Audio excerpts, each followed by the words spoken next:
And good morning and happy Thursday. Welcome to WGSN-DB, Going Solo Network, radio, TV, and podcast.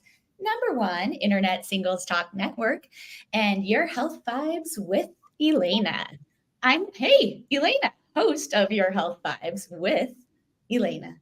My journey is to raise your heart, body, and soul vibes to the next level so you can transform your life today.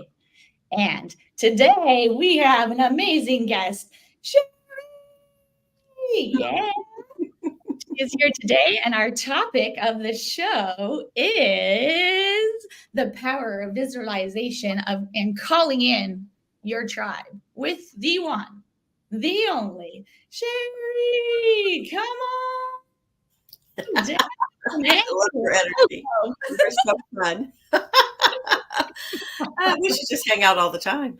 Yes, I would love that. I mean, we could even having pre-calls, we're talking forever. Like, oh, look at the time. Time flies when you attract your tribe. That's right.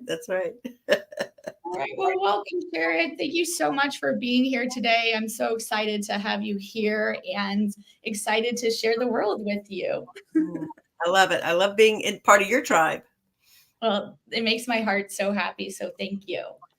Sherri, would you mind kind of we're going to dive right in, but maybe kind of give a little background of who you are and what you do, and so the world can know what you do.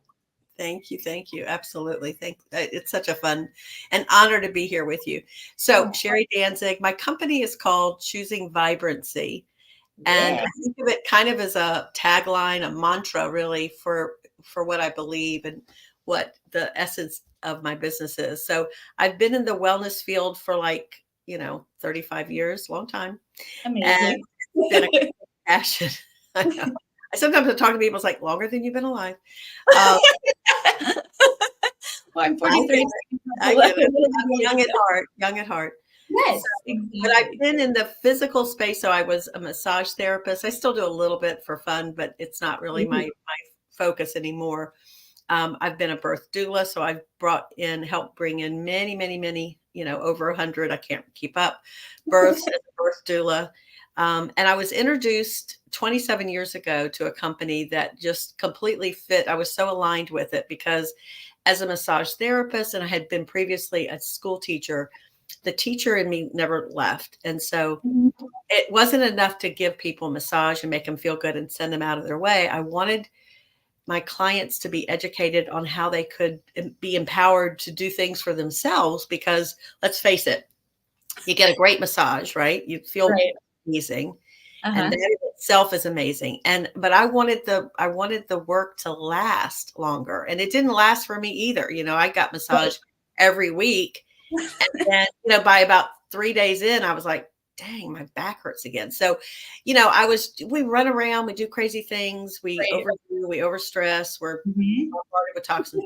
I wanted things, I was looking without knowing what I was looking for. And so when this company was introduced to me, it's like they were actually an answer to prayer, because I was looking for ways that I could support my body and feel good. And so these are natural energy technologies, and it's all about connecting to nature. And so I've been doing that for 27 years, and that's a global business. So it's all about, growing and being an entrepreneur. So I've learned so much about being an entrepreneur from this business. And then it's been maybe the last 4 or 5 years that I got more into, because I was doing all the physical hands-on, of ways to feel better. And so then I really captured my own journey with personal development to connect, because you can't separate the mind and the body. They're so things, right? So then I got into a lot of things with mindset, and that's really understanding about the power of visualization and how I think it's the heart and soul of everything that we want to accomplish is that we can visualize. Right. I'm going to stop you for 1 second there, because I think that is great. And also give a shout out to our fabulous lady, Nancy. Thank you. She says, thank you for your wonderful energy you're sharing. And Nancy, thank you for what you give out to the world as well. You are a beautiful soul. So thank you for everything. Hi, Nancy. Little shout out. Woo, woo. So let's talk a little bit more, diving deep into some things with this like wake up call and certain things. What led you to these realizations, these visualizations? Were you in any experiences, or did you go through something that kind of like triggered that, hey, I got to change, or hey, I should have had a V8?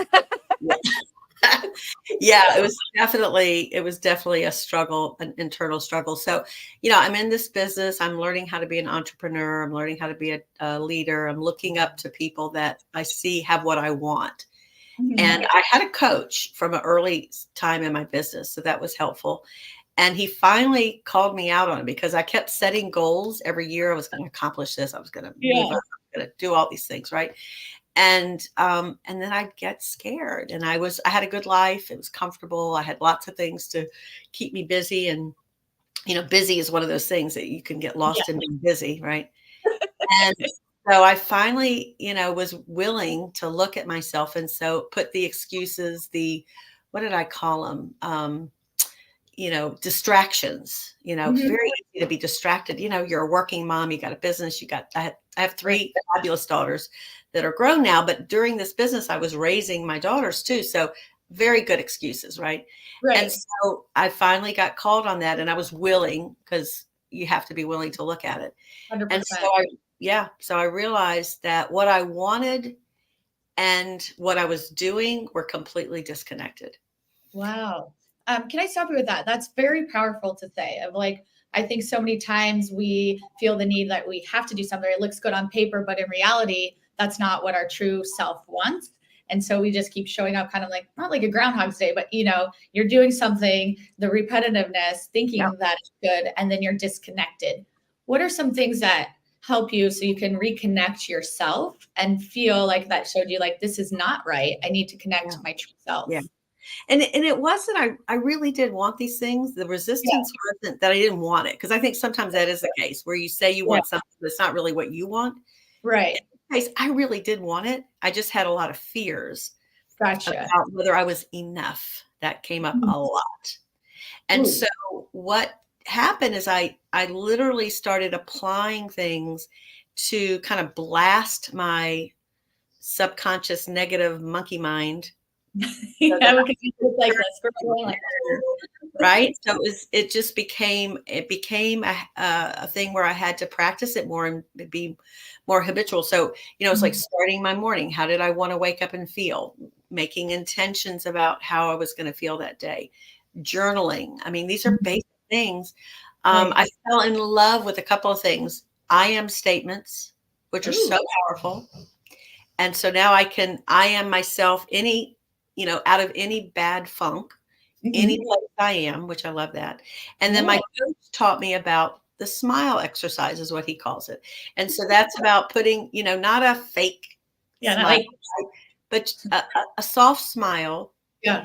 And to be thinking about, my mantra, an affirmation, something, an I am statement, right? And so I realized I could use that. And he challenged me one time to say my mantra 30 times a day. And I'm like, wow, I'm barely doing it 3 or 4 times, like I do it in the morning, maybe I do it at night, then totally lost it. Right.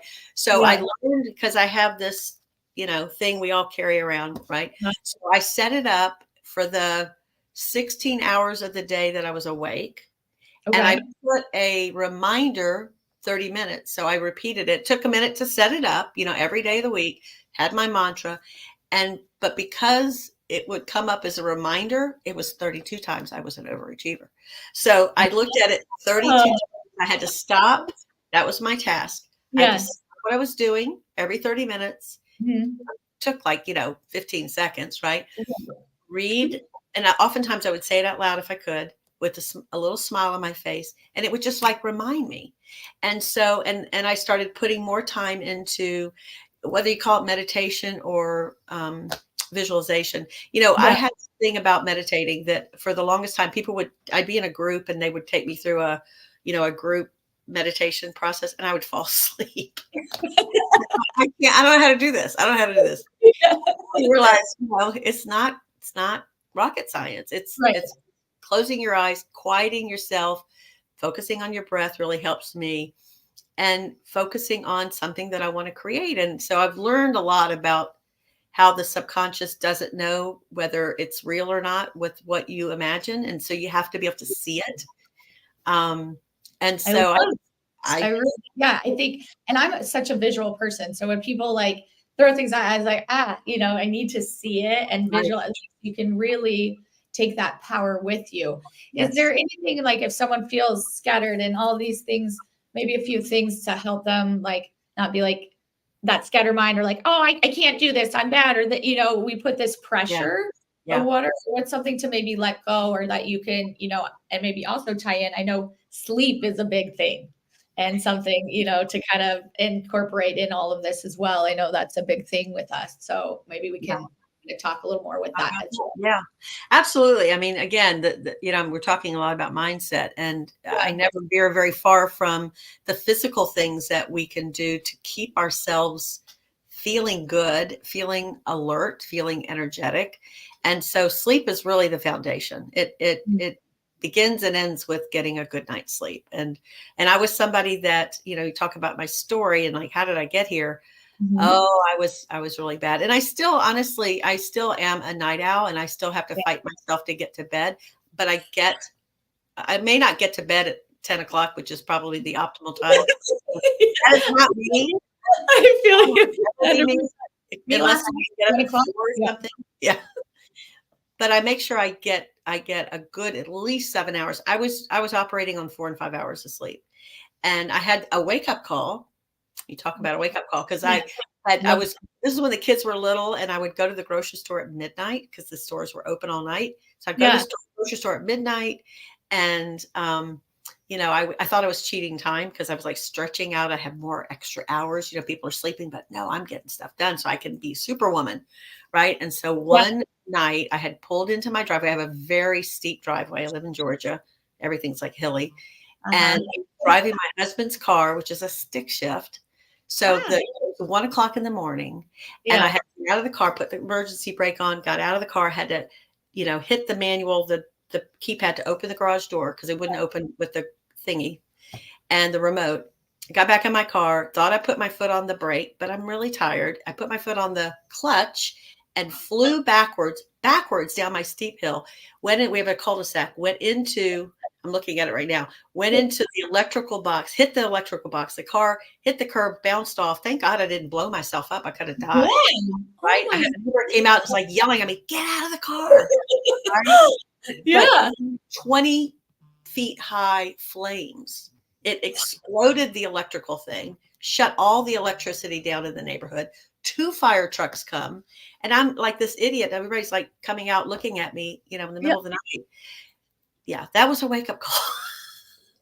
So I realized this is not normal to go to the grocery store at midnight and stay up all night. So so wow, so sleep is really important, and it's so I talk to people a lot about sleep, about prioritizing sleep, and how you can create a sleep environment, not complicated stuff, but just ways that kind of play into the science of getting good sleep. Yeah, definitely. And wow, what a story. I was like visualizing. You're such a good storyteller that I was just like, like I just saw it all happen. So with sleep, and that is very, very, very powerful. And thank you for that story and showing, because, sharing stories, I think, are so helpful because, when we're not alone, we can relate, we can have that core memory of like, I can relate to this and show up and do something different for ourselves. And so Nancy has another great thing to say. She says, such a powerful tool. And we're saying again, are you being what you want to be? Saying your mantras 30 times a day is a powerful and shows the universe how serious you are. I agree, definitely. I think what we put out to the universe are words. Our words are so powerful. And so, with that and our spoken words, what is something like, sometimes when we get in these things and we're trying to visualize and we're trying it, but then our mind gets it. And then the way we talk to ourselves. Absolutely. And so I love with the mantra of that, because that mantra keeps us focused. But what is there something that you could say when you start getting in that mindset of, the squirrel brain, and what are there a few things that you could help visualize or show up for, or maybe some facts to help some people? Yeah, well, I think I think we all have to write your own playbook of I am statements. And at the beginning, I had a list. I had my first assignment was to write 100, right? And so Yeah. and then when I work with clients, sometimes it's like, okay, start with the basic things, that Mhm. you are. I'm a friend, I'm a sister, I'm a daughter. You can start with basic things, but you want to get to the thing of.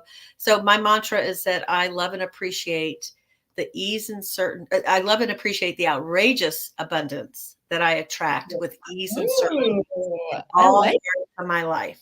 So I say that every day. I love and appreciate the outrageous, not just abundance, but outrageous abundance. That's a visualization right there.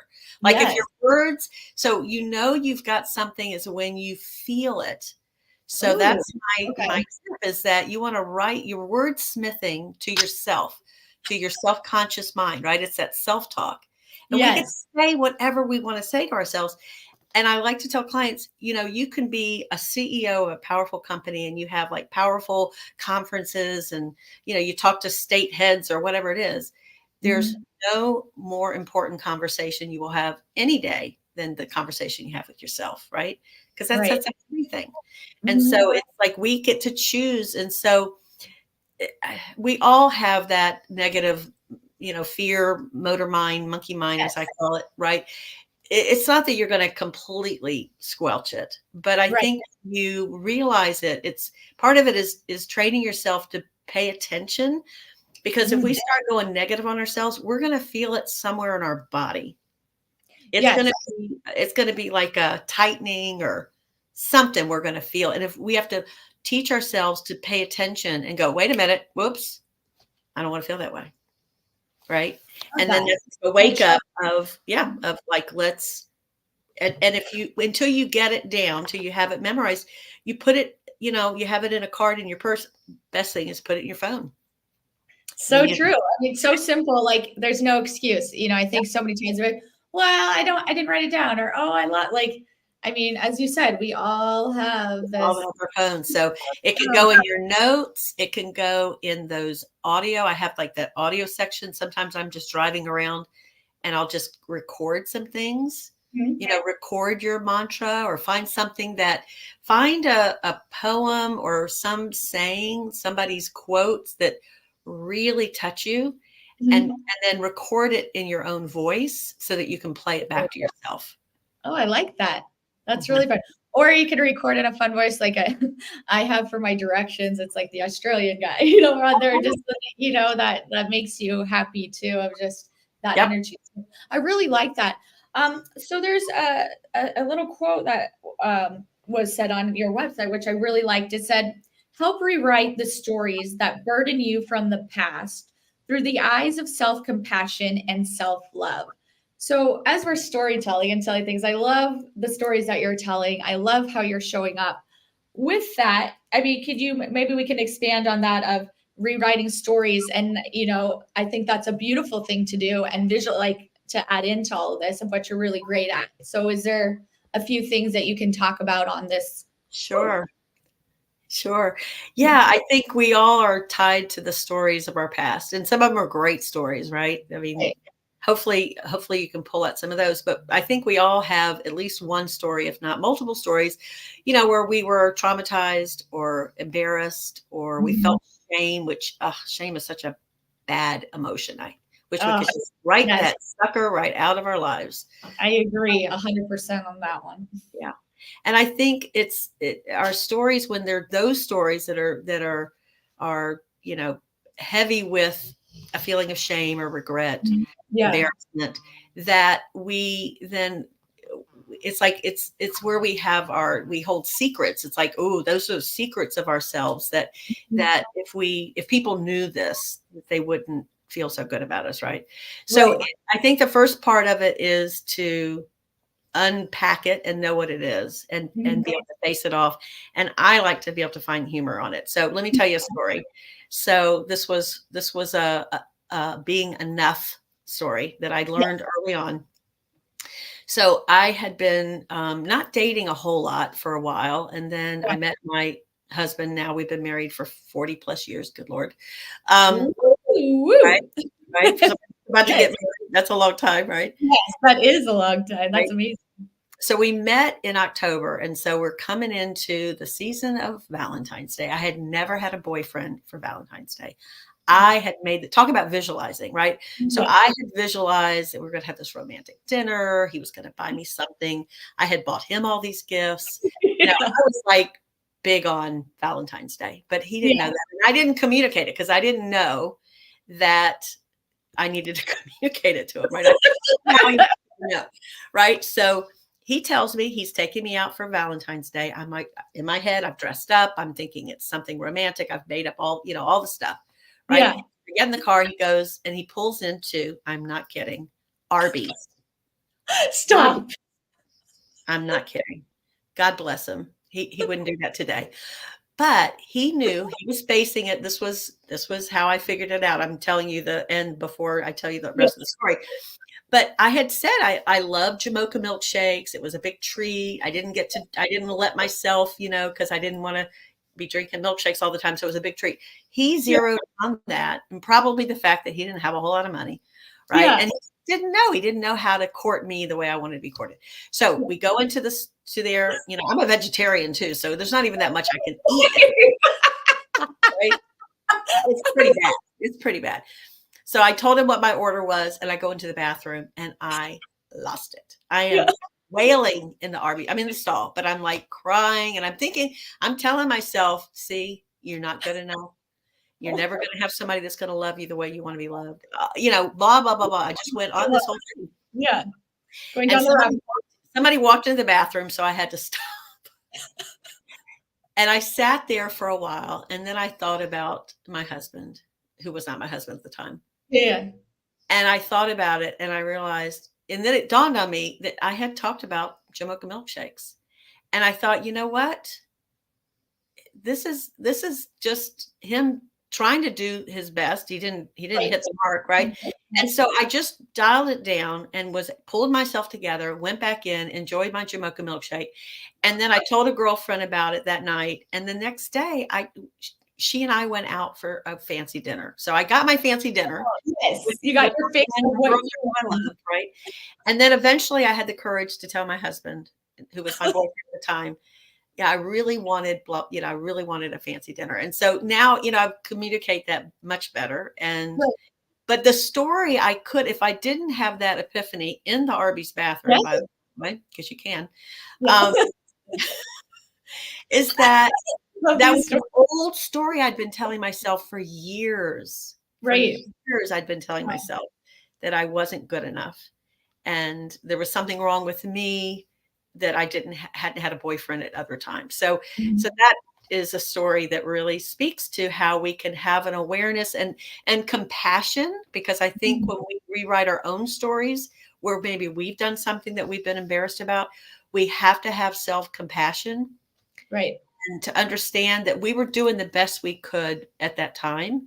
And it's not to say that you let yourself off the hook if you did something really bad. You have to take responsibility, and it's being human to make mistakes. So anyhow, I love that story. And I love that quote, like, we're all human. And I think that's the biggest thing nowadays, is like not even noticing that. Like, we're not noticing that we're human. We make mistakes. We're not perfect. And it doesn't mean you're good or you're bad. It's what you said, acknowledging, showing up for yourself. Like, hey, it could have been this route. I could have gone this lane, but the lane you chose was the right lane, to be in. And that's what I really love, is that you were able to change that mindset, because you could have gone the roundabout. You could have got mad at him. You could have changed the trajectory of it. And I love where you're like, oh, he was thinking about me. I said this. And also, I think communication. Sometimes we think that our partner, someone can read our mind a little bit, because it's like Valentine's Day. You should know how to show up. You should know I want this. And it's like you're shoulda, coulda, woulda. Right. Well, I'll tell you something. I mean, right. Because we can tell people how we want to be treated. And I think that's really important, is that we show people how we want to be treated. But most of all, it's how we treat ourselves. So 100%. from that time on, I learned there's been a couple things I've learned. So one thing I've learned is that birthdays to me are a big deal. In fact, my birthday is early in the month, and my whole family knows this, and my close friends know that. They don't say happy birthday to me. They say happy birthday month. I celebrate all month. I celebrate as long as I possibly can. But Yes. on my birthday or close to my birthday, because sometimes it doesn't hit my birthday, it doesn't matter. But Yeah. I take a whole day and it's just me. I don't even, I mean, I might at the end, go out with my husband or a girlfriend, Yeah. but I will take myself out to lunch. I will take myself out to a gallery. I will take myself, whatever I want to do. It's complete indulgence of me, of what I want to do. So what I want to do is I want to give myself everything that I want. And then everything else is gravy, as I say, right? It's icing on the cake. Oh, I love that. I'm really big on birthdays too. And yeah, mine's next month, a month from yesterday, October 11th, everybody. Woo woo. But I feel you like that too. I always say it's like my birthday month and things like that. And also, yeah, I think acknowledging yourself, like celebrating you, because I think too, you celebrate everybody, you give to everyone, and we always are showing up, and you are like be two of that love, but loving yourself the way you love everybody else is, I think, the best way. And then, so my parents popped up. I don't know who wrote this, mom or dad, because we got Deb or Rob, but they said, this is great info. We believe that we don't do it 30 times a day, but we are truly fortunate to be here. And the many threads you have done over the weeks, we have always say you can't afford a luxury of a negative thought. Also, we have stories that we could talk about for years. A lot of humor too. Thanks, Dad. My dad's really great at storytelling and humor and kind of bringing it back to the humor. I agree. He's always told me when you're talking on the phone or leaving a message, smile while you're doing it, because they feel that energy, they feel that vibration. And you and I are very big on energy and vibration. And I think that's what really brought us together, is that force of light that we are. Absolutely. Absolutely. I want to tell you one other thing that I do that's also about mindset and positivity and the self-talk and stuff, is that because all of this is about, if we can learn to be our own best advocate and love ourselves, and people that think self-care, because it's under the heading of self-care, they think it's selfish. Anybody that thinks that, it is so not true, because the more you pour into yourself, the more you have more to give, a high, a fuller glass to give to everyone else. So you let everybody else off the hook. Because I think what happens with this whole passive aggressive thing is that we don't feel like we've gotten what we want. And then we feel bad about it. But we don't say anything about it. And then we are, we're quiet, but we're really like ready to pounce, right? Yes. And quickly judge. So it's just, when you're coming from a full cup, life is better. Everybody around you is happier. It's good. So on that line. So again, this is a story of my husband. So this was years ago, and I was in a workshop. And so it was a Saturday and Sunday, and you came home at Saturday night and then went back on Sunday. So I was so charged up. It was this wonderful, it's called Humans Being More. It's this wonderful personal development course. I'd made all these great contacts. I was driving on Sunday morning and I was ready. I had done my vision board homework. I mean, it's something we talk about too. Anyhow, I was so high, and my husband called, and I'm on the way. And I don't even know what he said, but it was something like, rah, rah, rah. He was upset with me. I hadn't done something. I hadn't shown him something. He didn't know where something was, whatever it was. He was in charge of the kids that day. Yeah. And I got off the phone with him, and I was mad. I was hurt. And I just, somewhere out of the blue, this was the first time I did it, I thought, you know what? And I started having a conversation, and I was saying what I wanted him to say to me. So I just started saying, we hung up the phone. I said, wow, Sherri, I'm so proud of you. You are doing such a great job. I'm so excited. You're going to have a great day. And look at how you are making such, you're growing so much. And I just went in and shared all the things that I wish he had said, but he wasn't there. It wasn't his experience. He hadn't been there with me on Saturday. He was just focused on what he had to get done and what wasn't working for him. Right. And so it's like, okay, that's your thing. I'm not going to, but I gave myself everything I wanted to hear. So I have done that for years. It's like, and you can do that for yourself. There's some things you want to hear, say it to yourself. I really like that, because, I think so many times we are in that power of like being on a high and you're going somewhere, and then someone comes into that playing field and says something, and then we do take that personally, or we do, and it's sometimes, it's their projection, or it's how someone could say it. And I really like that. I think hopefully more people can kind of take that on, because it does change. I mean, for me the other day, I think like, I wish not this, but kind of using that with Anthony, or something happens, and then, or even like this morning, he said something and I was like, I'm on a podcast, dude, like I need to do this, like this is not the time or what. But then I was all going to say, like what he normally is, Elana, I'm here just, which he normally does, Elana, I'm here to support, which he always does. And how can I show up for you? And I said, that's exactly what I need to hear. But it's beautiful because we think we need that validation from someone else. Right. And I love how you said, we can say that to ourselves. We don't have to have our day ruined. We can still be on our high and still do that. And then maybe in the long run, communicate with that person like, hey, this is kind of how I'm feeling, instead of, and using the I statement. Because I think when we're upset, we start to project like, you did this to me and blah, blah, blah. It's like, no, or we're angry at ourselves. Yeah, that's right. It's easier to just push it out to someone else. There's a saying that is very common that I have stopped saying, that I want to suggest. And that is the statement of, you made me feel blank. Now, you make me feel loved. You make me feel appreciated. Those are all great. Right. But you make me feel bad about myself. You make me feel whatever. I don't buy that, because I don't think, because I think that's a cop out. Again, we're blaming that person, because we're in charge. We don't have to take that. It's not, sometimes it's like, you got to put some serious boundaries up, because somebody's negativity could really be toxic. Right. Yes, so I don't think anybody can make us feel a certain way. I love that. That is so beautiful. Yes. So I think too, that's such a strong statement, because I think even as a child growing up, certain things like you tell your parents, like, you did this to me, mom or dad, you like it. No, like in reality, what you said, it's how you feel, or you're angry at someone because you didn't put that boundary on there of showing up. But as what you said earlier, what we keep saying, you have a choice. You have a choice of your words. You have a choice of your actions, and then you have a choice of how you show up.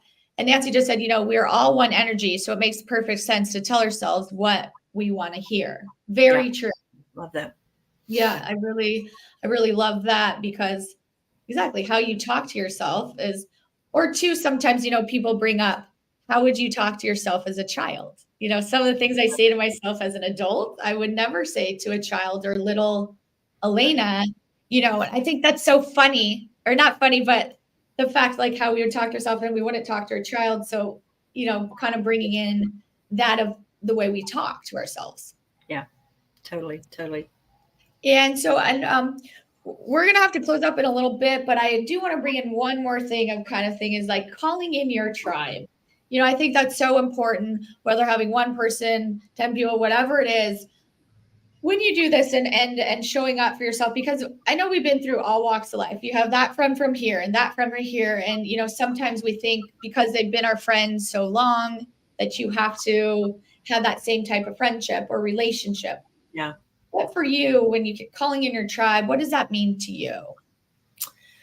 It means paying attention to vibration and how you feel, and wanting to be around people that make you feel, that allow you to be connected to your feelings. I know it's still a thing in my brain too. I do it all the time too. I see. So it's paying attention, and if you leave a party or leave a lunch date or whatever with friends, and pay attention to how you feel, because I think sometimes you have to divorce friends or divorce people, that are relationships in your life, and you can ask for what you want, right? You can say, this is how I feel when, or maybe in this politically divisive world that we're living in right now, sometimes I think I personally do this with my family, because I have some people in my family a few that feel very differently than I do politically. Mm-hmm. So I've put the boundary up that I'm in my tribe because I love my family. I love spending time with my family, but there's certain conversations, certain topics that are off the table, mm-hmm. at the table, Now, if Yeah. you get to a family thing, Thanksgiving's is around the corner, and people want to go off in a different room and have a debate and all that, so be it, like free conversation. Right. But when everybody's together, and particularly around meals where it's sacred time, or we're all together, maybe we're sitting around the bonfire, love to do that. That it's protecting that space. So it's speaking about how you feel. So I think that's part of it, of really protecting the vibe. And I think really looking for people that resonate with you, that look for the glass half full, that want to feel like they're empowered. And I think when you come from that place, you attract others, that there's that spark, because typically those kind of people know other kind of people. I mean, I met Nancy introduced me to you. It's like, boom, because we all are, there's that connection there. And so, yeah.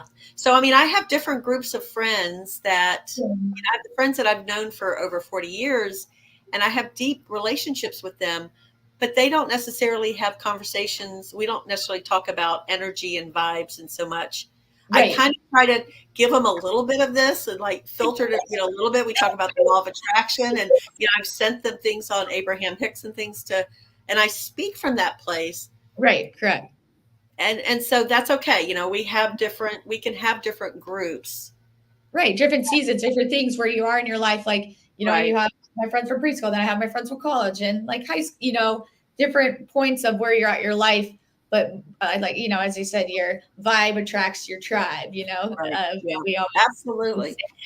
Say and I have teams. I work in teams. And so, I mean, my business is about building teams, and I won't work with people that are negative, or, I mean, they don't usually show up. Not a lot of this. Yes.